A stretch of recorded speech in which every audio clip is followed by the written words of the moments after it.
Good afternoon. I am Chris Hosey, Director of the Georgia Bureau of Investigation, and we wanted to come back this afternoon and present you with a little more of a timeline of the events that have taken place here today and what we know up to this point with the investigation. At approximately 10:20 a.m. this morning, the Bexar County Sheriff's Office received alerts about reports of an active shooter and radio traffic from school resource officers concerning the same concern, or having the same concern. Within minutes, law enforcement was on scene, as well as 2 school resource officers assigned here to the school who immediately encountered the subject within just minutes of this report going out. Once they encountered the subject immediately surrendered to these officers and he was taken into custody.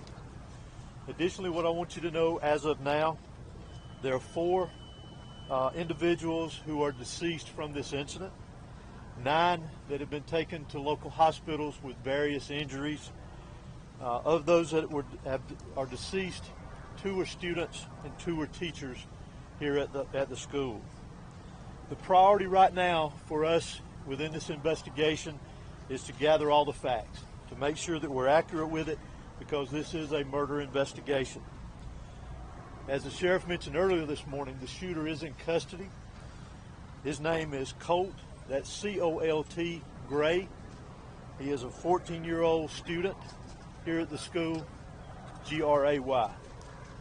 He is a 14-year-old student here at the high school. Again, he has been taken into custody. He will be charged with murder, and he will be tried as an adult and handled as an adult. We're coordinating these charges and obviously this investigation with District Attorney Brad Smith, who is the District Attorney for the Piedmont Judicial Circuit here. Since earlier this morning we talked with you, and since the incident occurred, numerous interviews have been taking place through our investigation with students, faculty, as well as any other witnesses that we could identify.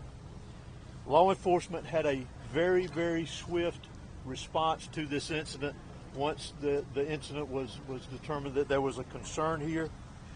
Those resources, whether it was in that response or throughout this investigation to assist, came obviously from the sheriff's office here, from other local law enforcement agencies, state law enforcement agencies, and federal law enforcement agencies as well.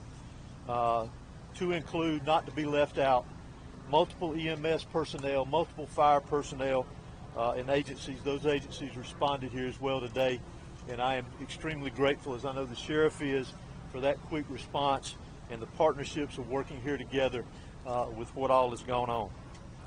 Currently, from the investigative perspective, we have crime scene agents and other special agents from the GBI, from close to a dozen of our different work units from across the state that have responded here today to work on this investigation, again, collecting evidence, conducting interviews, and so forth.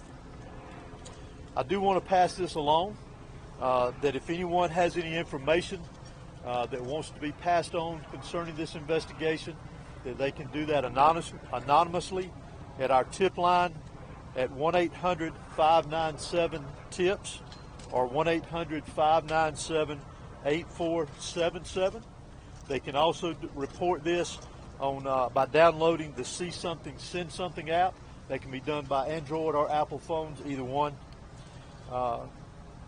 If they need to report any tips concerning this investigation. Let me close out before I turn this over to the sheriff, and let you just remind you that this is still a very active investigation.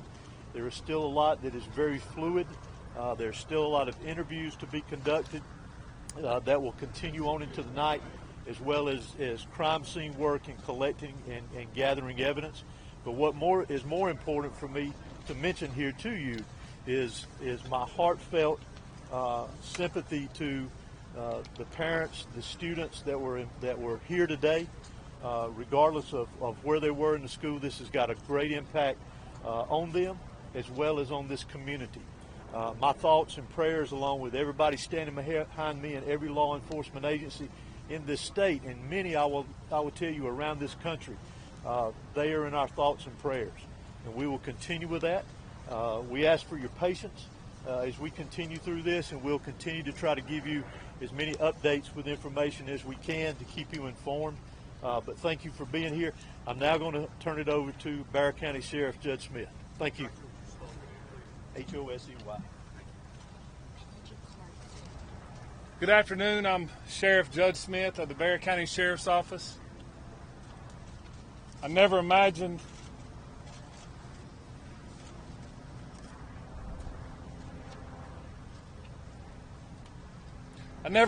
that I would be speaking to the media in my career over something that happened today, the pure evil that happened today. I cannot thank the people behind me for the support they give me today, to give this office and give this staff. This hits home for me. I was born and raised here. I went to school in this school system.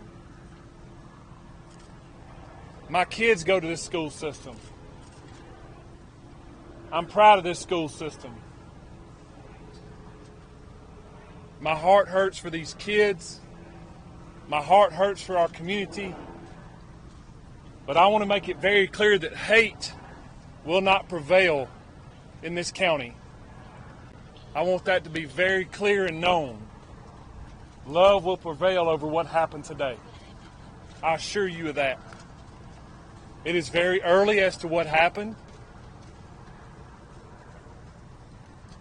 Governor Kemp reached out to me and has provided me every single resource that he has to make sure justice prevails. I don't know why it happened. I may not ever know. We may not ever know. But I ask that you and our community lift up our schools, lift up our public safety, and that, again, we do not let this hateful event prevail as to what happened today. I want to thank the surrounding agencies and counties and cities and state and federal authorities that have come and provided us, because they prevented a lot of more tragic events from happening. Continue to lift up these families, continue to lift up our students and our kids, and know that love will prevail. At this time, I'm going to ask Dr. LaDuff, our school superintendent, to come and speak on behalf of the school.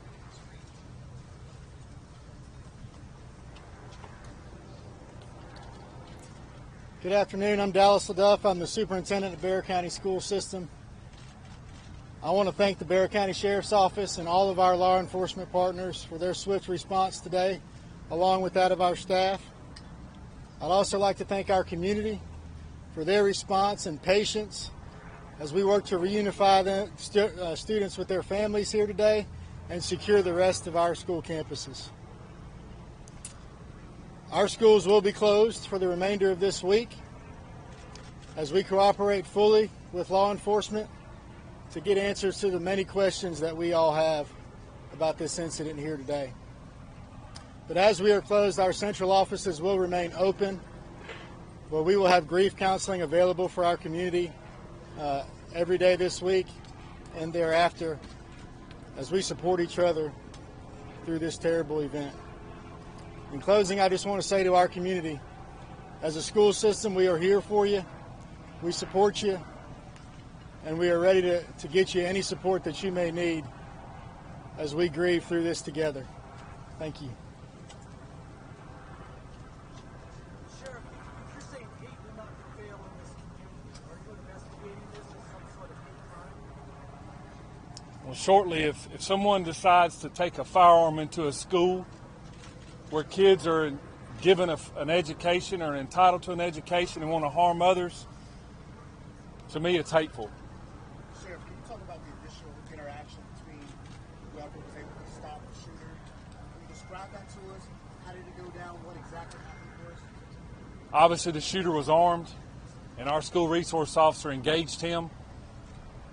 And the shooter quickly realized that if he did not give up, that it would end with an OIS, or an officer-involved shooting. He gave up, got on the ground, and the deputy took him into custody. Sheriff, any idea how the weapon got inside the school, and was there any warning that this was going to happen?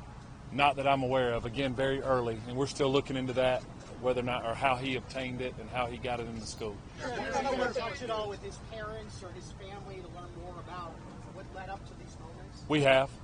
Any information you can share? No. What kind of weapon was It seems like you have a large Hispanic population. Have you been able to communicate with the people in their language to make sure that everybody knows what's happening? Yes, sir, I have. The school and our office has people that speak in Spanish, and they have spoke to those folks as well. Yes. How is Sheriff, business is the surveillance shooter helping the sheriff? speaking with the law enforcement now? Sorry. Is the shooter talking? Is he saying why? The shooter was interviewed, and he was speaking with our investigators earlier, along with the GBI. How is Sheriff, can you video identify surveillance? the How's that helping the sheriff? It is helping our investigation. Can you say, Sheriff, this is reports of threatening force actually to the school prior to the shootings? None that I'm aware of. What Were weapon all was used? 9 injured victims shot? In some capacity, yes. Sheriff, can you tell us about the 2 individuals deceased and was one targeted? We don't know of any targets at this point. Last Sheriff, question. what kind of weapon was used? Have you identified the weapon? We have not identified that at this point. No.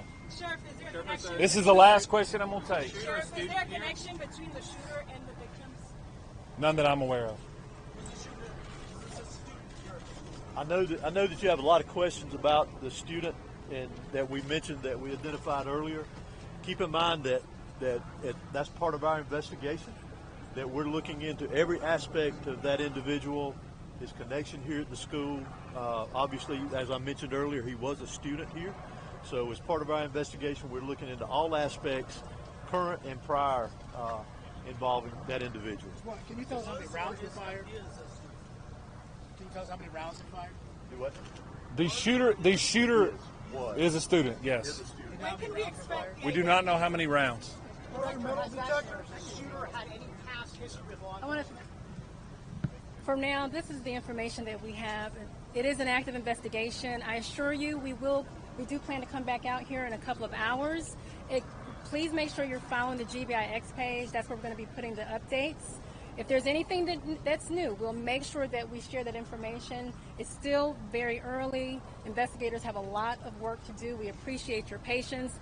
Do expect another in-person news conference out here in the next few hours. Monitor the X page, and we will be sure to update you accordingly. Thank you.